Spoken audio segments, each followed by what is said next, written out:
The trend has been broken, how sad. Excuse me, we need to go in and see Oswald. Sorry, that door's out of commission. No power, you see.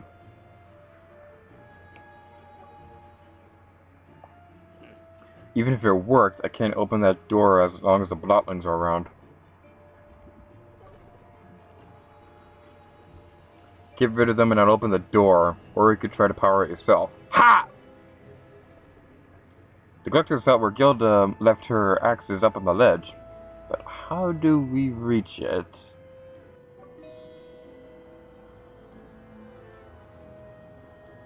Hello everybody, Lady Gear to you here, and welcome back to Let's Play Epic Mickey. Today we're going to be continuing on through Mickey Junk Mountain. Something kind of weird that I've noticed throughout when I was planning out this Let's Play was that some people called this Mount Oswald, and some people called it Mickey Junk Mountain. I don't really know if there's supposed to be a difference between the two, or if Mount Oswald is supposed to be a thing at all, but I've never really seen anything about this game that references a place called Mount Oswald. So I'm not entirely sure what they're exactly referencing when they call it Mount Oswald. But I mean, behind this poster is a super secret area. It's the secret passage!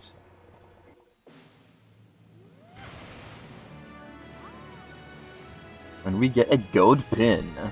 Now you might be wondering, why is there a basketball court in the middle of the mountain? Well, this is actually referencing something that's widely known about Disneyland.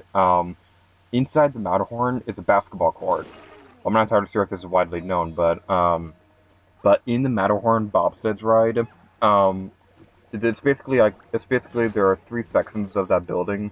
The lower two sections are for the actual ride itself, but the top section they didn't know what to do with it because the ride didn't go up there. But what they decided to do was that they decided to build a basketball court up there for the Imagineers to use on their days off.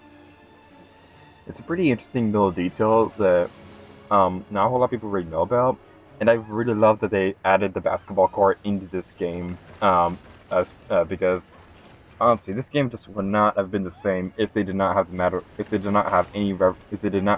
a reference to the Matterhorn basketball court in this game. Destroy the sweepers! Knock them off a ledge!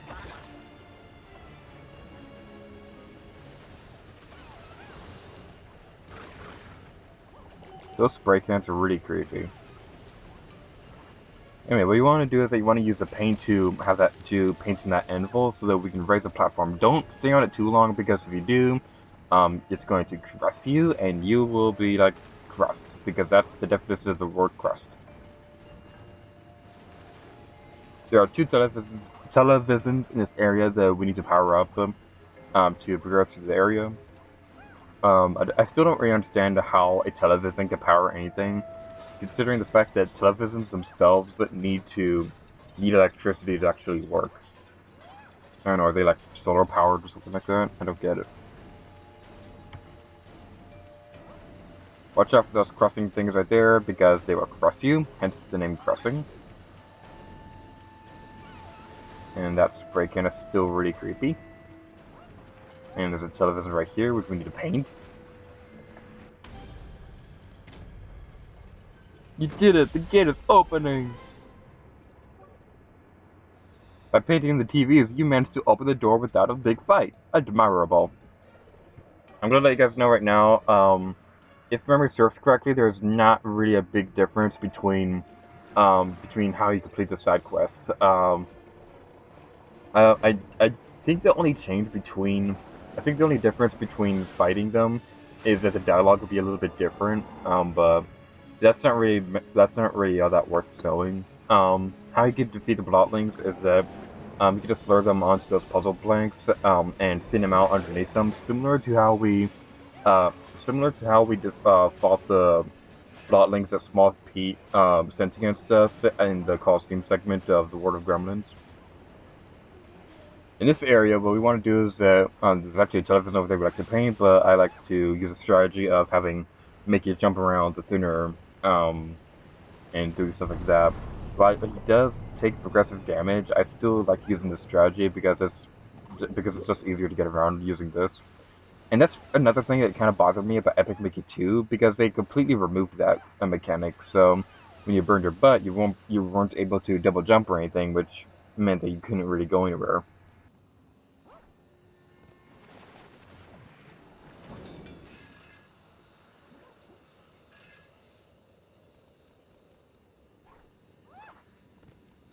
Mickey, I think this is as far as Gilda got when she was exploring the mountain. If you want to, we can head in here and see if the axes that Gilda left behind. And what do you know, it is.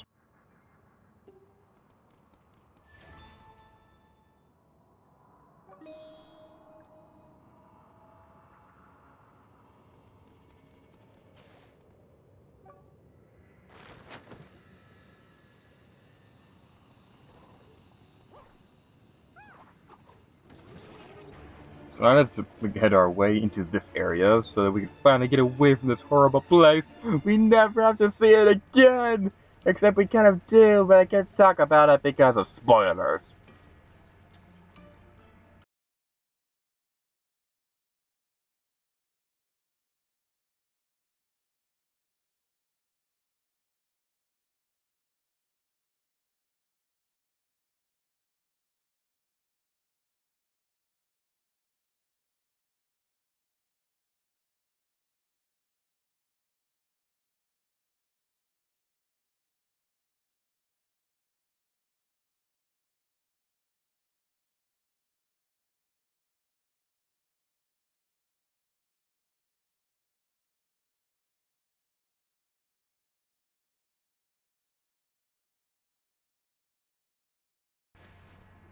So it seemed that Mickey has something to do with Oswald being forgotten. I'm going to be elaborating more on how exactly this happened in the real world. A little bit later in the Let's Play. I'm just going to be saving that for one specific point because I think that that point is the best time to mention it. Um, but um, but it seems that Mickey has something to do with Oswald being forgotten, which might be the reason why Oswald just doesn't really care that much for Mickey.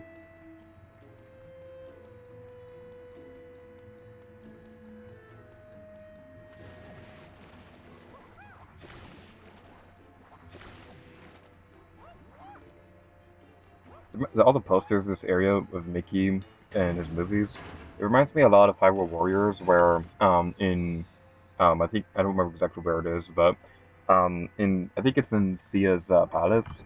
She has all these posters of Link and stuff like that. And it's actually kind of funny. Post commentary note. I actually really messed something up while I was recording. There's a gold pin in this area that we could have gotten at this point, but I did not get it because I simply just forgot about it. We are going to be able to get that gold pin later on through the use of a glitch, but I did not get it right now simply because I forgot to. So I apologize for that. And now back to live commentary. Go through the first projector on the left. Prepare to have your ticket punched. Oh no, whatever are we gonna do? You have to go through a projector screen. It's scary.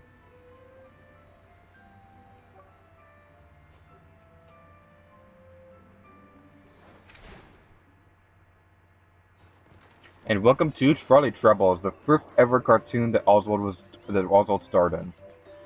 Fun fact: when Oswald was first being created, Walt Disney originally envisioned him as an older middle-aged rabbit, but as a suggestion from I think his editors or his higher ups,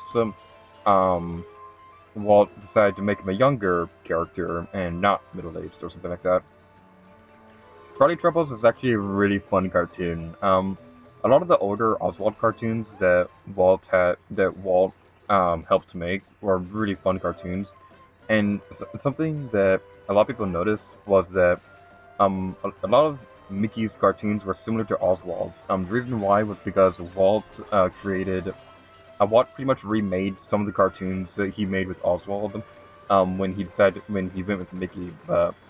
but because Mickey was a bit more technologically advanced, for example, he was the first cartoon with sound. Those cartoons ended up being more popular.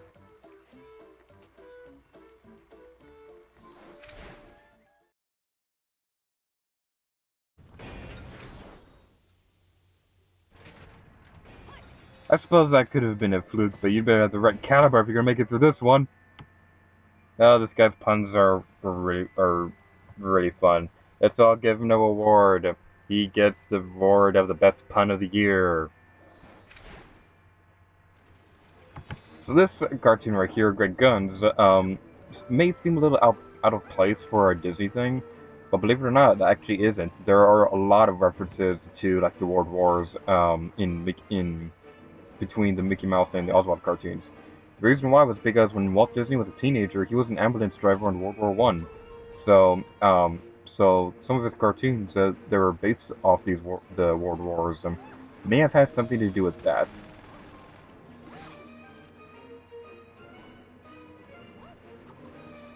And let's use a cannon to destroy this house because that's where the projector screen is.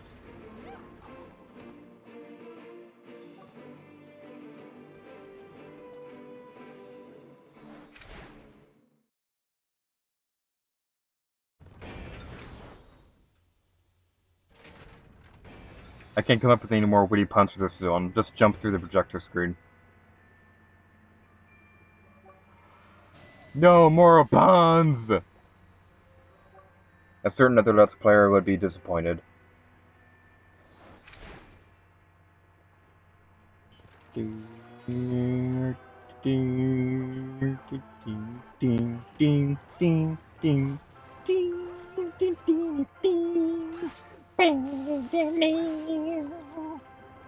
Sorry about that, I just really love this music. I'm gonna be quiet for a moment so you guys can listen to the song because it's a really fun song.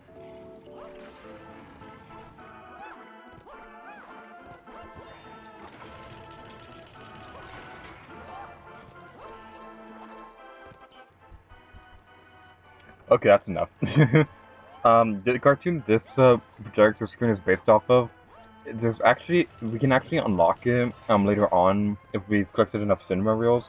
I'll be showing off part of it later on in the Let's Play. I'm pretty sure I won't be able to show off the entire thing because of like copyright stuff or something. But I will be showing part of it later on, just not the whole thing. Anyway, right there, you may notice that there's a character who looks a little bit like Minnie Mouse, except she's not. She's a rabbit. She is actually a major part of the story, and we'll be seeing a little bit why, in a cutscene that'll be coming up soon.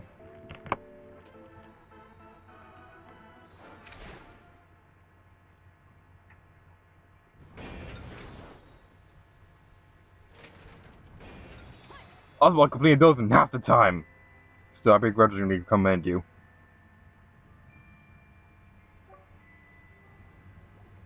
The doors to the audience, with our fearless leader, are now open.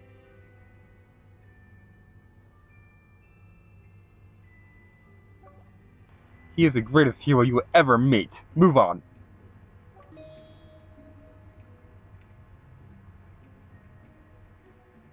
And with that, we're gonna end this video off here, so I'm gonna let this next cutscene speak for itself. And until next time, we're catered to you. Oh yeah.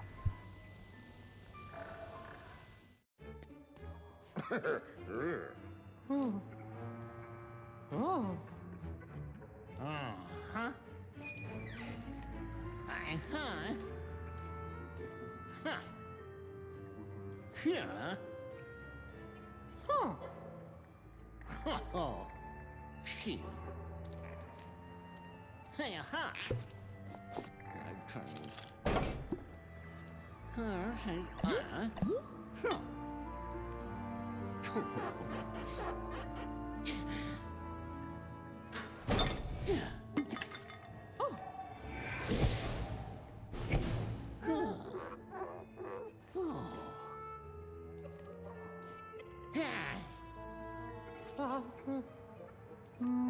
Hi. Huh. Yeah. Huh? Uh-huh. Yeah.